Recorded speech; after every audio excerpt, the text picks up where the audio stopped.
I'm Mike Fredericks, retired DEA special agent and author of true crime memoir, Busting Drug Dealers, Diaries of a DEA Special Agent. Here's the book. One of the reasons I'm here making this little clip is to pitch the book, obviously. But the other reason is I'm going to tell you about an organization called the Drug Enforcement Association for Federal Narcotics Agents.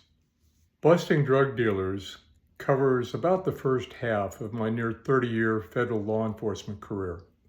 Starts in 1971 as a sky marshal when they were hired under the U.S. Customs Service, and then a transfer as a special agent in 1811 with U.S. Customs Office of Investigations, followed in 1973 to become one of the plank holders of DEA. July 1st, 1973, when DEA was created, I was transferred from the U.S. Department of the Treasury to the Department of Justice and as a DEA special agent. From the largest hashish seizure in the United States to working undercover in Mexico to busting methamphetamine drug labs in Oregon, Washington, Idaho, to working undercover in Houston, Texas, I think you'll enjoy some of the stories that I put out there from the domestic enforcement days.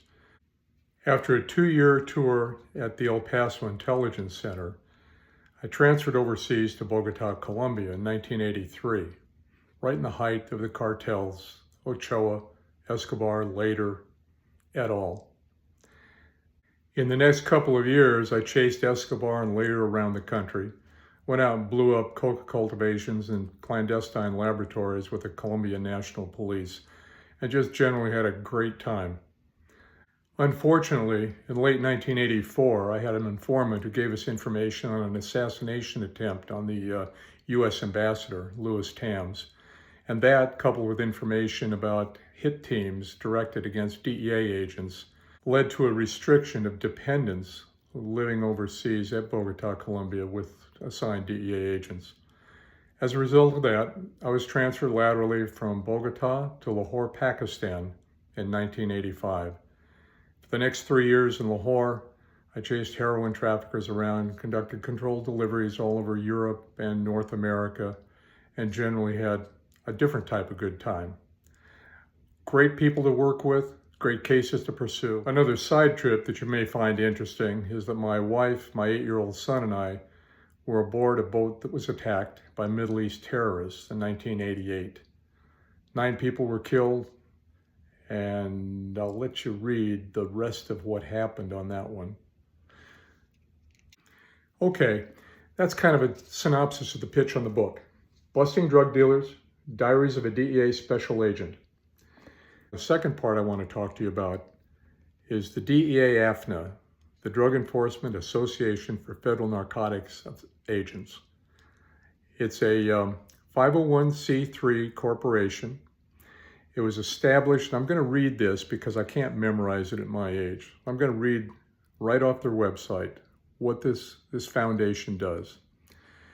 It honors the service of the men and women of the Drug Enforcement Administration, DEA task force officers, and their families by providing financial assistance during times of hardship as a result of illness, natural disasters, or other unforeseen emergencies causing financial duress.